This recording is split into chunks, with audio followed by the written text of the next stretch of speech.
Hi everyone, welcome back to my channel. On today's video, I will be making a traditional Persian dish in a non-traditional way.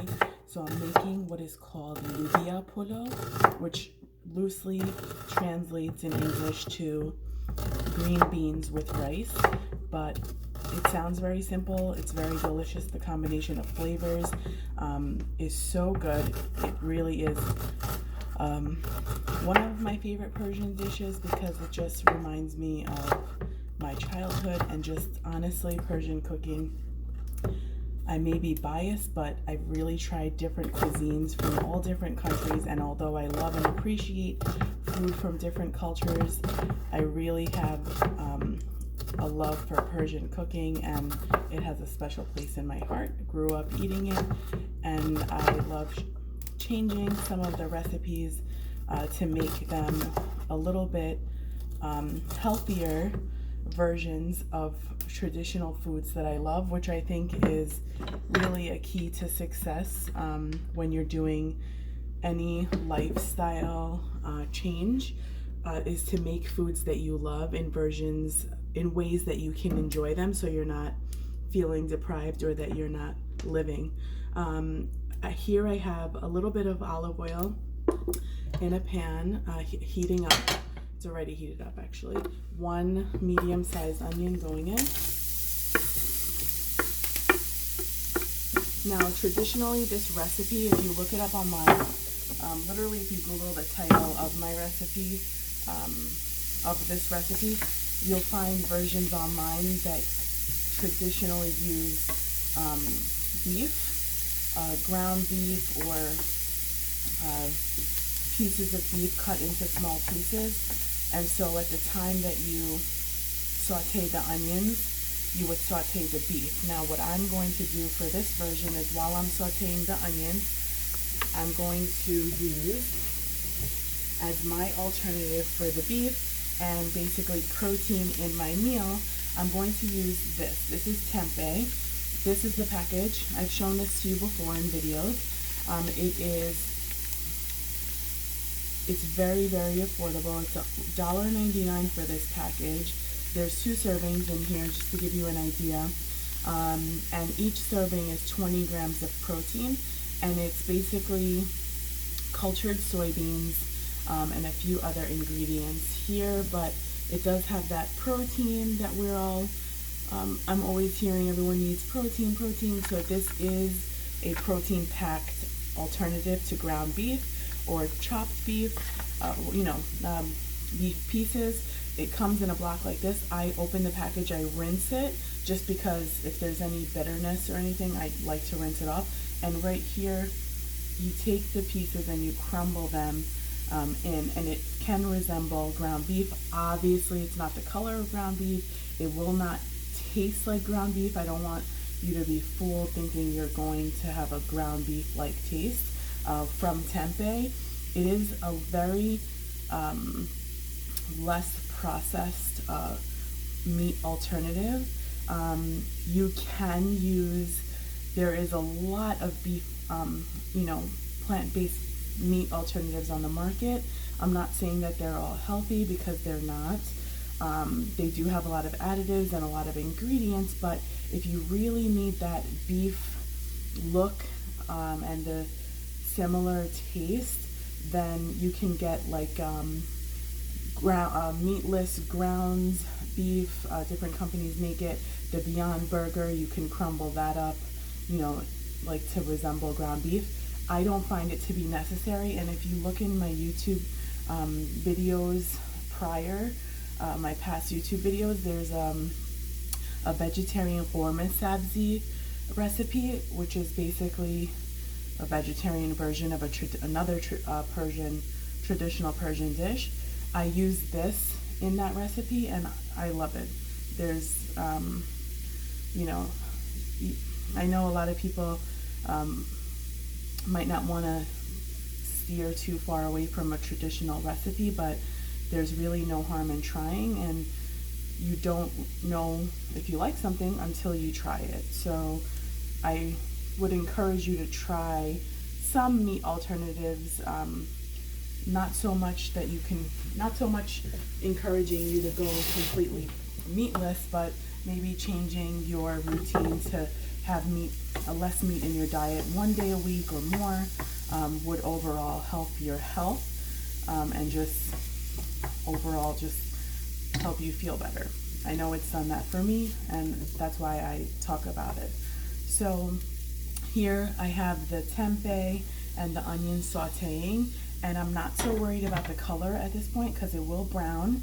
I'm not adding too much oil to this recipe because you'll see why. So now this is going for a little bit. The key seasonings for this, and they might sound weird, but they're awesome and they work,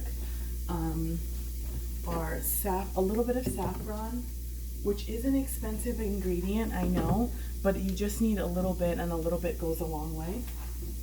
A little bit of turmeric, which adds some color and is great anti-cancer properties when combined with black pepper, and it's really, really good for you. It's in a lot of Persian dishes.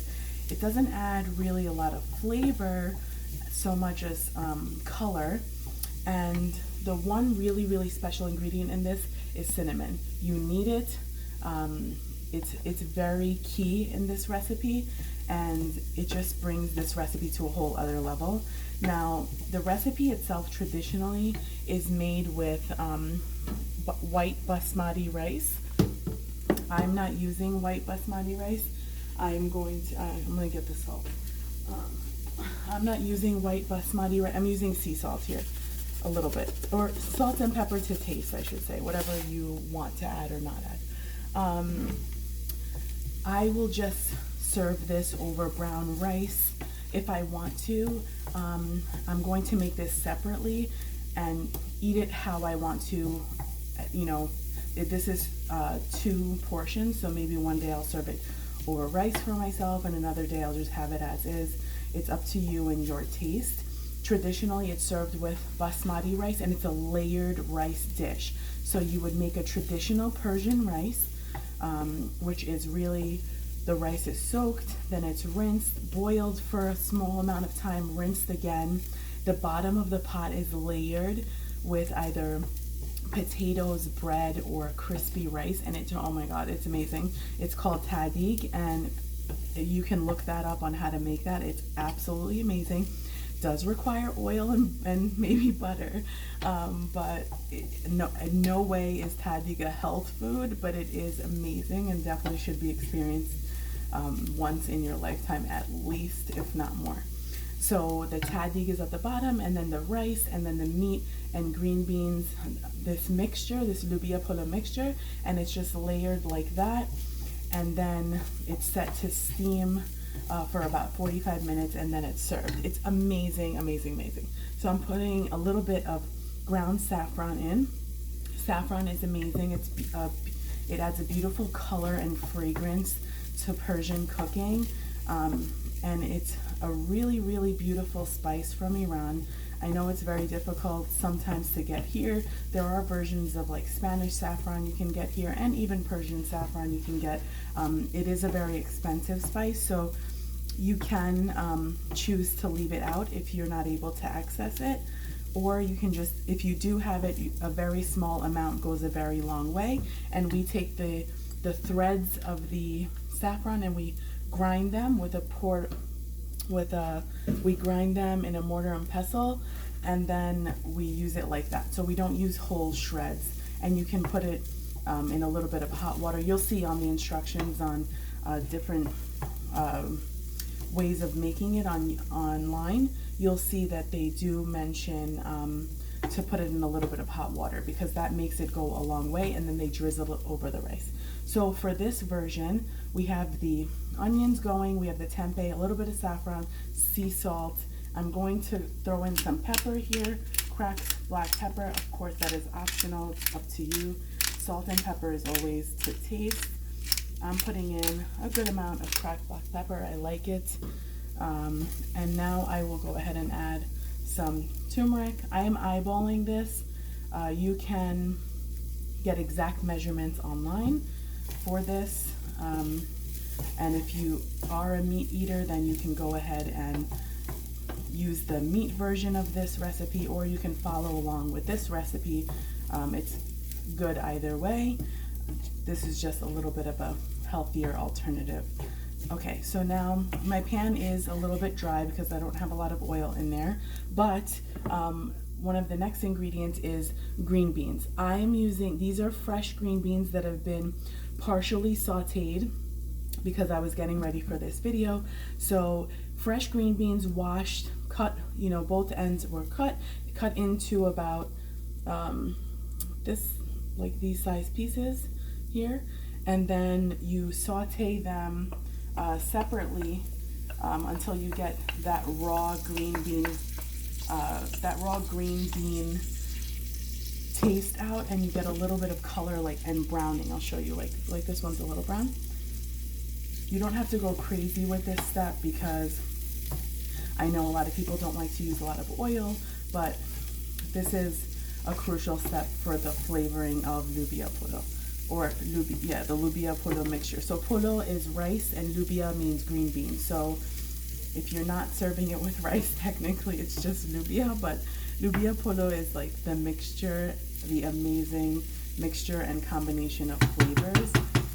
And I'm going to show you actually at the end of this video, I'm going to show you the version that my dad made yesterday, which is the traditional version. It smells amazing. I did not eat it, but it is amazing. That's all I'll tell you. And okay, so to this, I'm going to add some tomato paste. Again, eyeball it, 2 to 3 tablespoons of tomato paste. I think I just added like literally 3 or 1 big huge heaping tablespoon, but it's up to you. My dad added yesterday to his version. That's just his version. It doesn't say to add that on mine, but he added tomato paste, but also 2 fresh tomatoes as well, just because he likes that. Now to this, I'm going to add a little bit of water because I don't want to add any more oil. Just bear with me.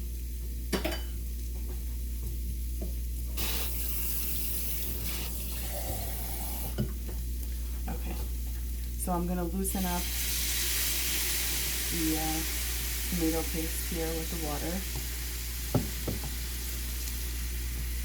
Now with Persian cooking, a lot of Persian cooking requires a lot of cook time, basically. It's not a lot of work over the stove, but a lot of simmering and things like that. And partially has to do with the fact that there's meat in the dish, and the meat has to become fully cooked and tender before layering it with the rice. The beauty of this recipe is that I don't need to worry about the meat cooking or spend 45 minutes making, cooking this recipe or stewing it down. I don't have to do that. So that's another benefit of having a meatless dish, is that it's quicker. So if you're in a rush to have a meal, then you got it very quickly here. And you can add water according to how saucy you want how saucy you'd like your dish to be. So I would want it a little bit more saucy.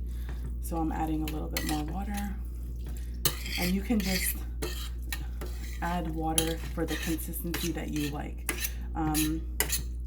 So now, okay, so let me turn up the heat on this a little bit. Okay, so the key ingredient that we haven't added yet is cinnamon. It might sound weird to you, but it is the most important ingredient in Loobia Polo. So add your cinnamon to taste, and online it'll give you exact measurements. I like cinnamon a lot, so I add a little more. And actually, a benefit of adding cinnamon to this meatless dish is that it gives you a little bit of that color that you may not get from having a meatless dish. Like, you get the color of that Loobia Polo, and you certainly get the smell. It's amazing. That cinnamon just takes it over the edge. Okay, so for me, I told you in the beginning, I will be serving this with brown rice. I'm not making this a layered dish where I layer the rice and this mixture. You certainly can. I'm not going to. 1, it takes more time, and 2, I'd like to be able to have this mixture and have different ways of eating it instead of layering it with my, just layering it with brown rice. And I'm not going through the whole process of boiling the rice and doing it the traditional Persian way, because for that you have to add a lot more oil to the bottom, and we're trying to make this a healthier alternative, so keep that in mind. You can make any version of this that you want. There's so many variations online, of course, with the meat and the this is your non-meat version. You can, instead of tempeh, use the ground meat alternatives that I mentioned, or even if it's not really important to you to have protein so much in the meal, you can use mushrooms as your meat alternative.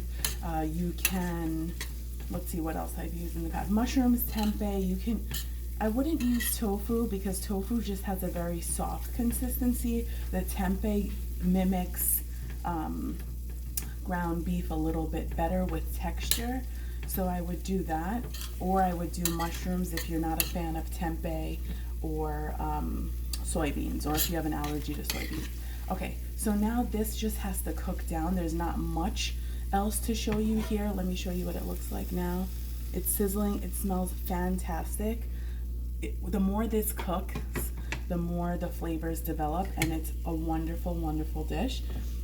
I am going to, before I go, show you the version that my dad made, because it is the bomb.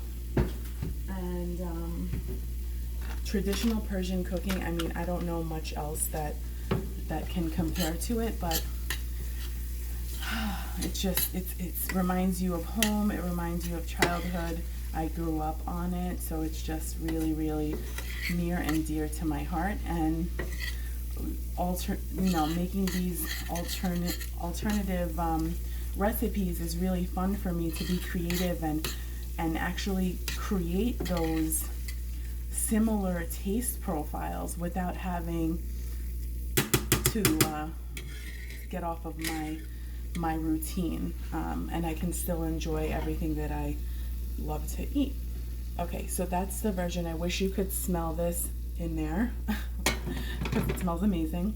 That's going to cook down for a little bit longer off camera, and then it's ready to serve over rice. It's that simple, and it was as quick as this recipe. Now let me show you the version my dad made, and I'll say goodbye.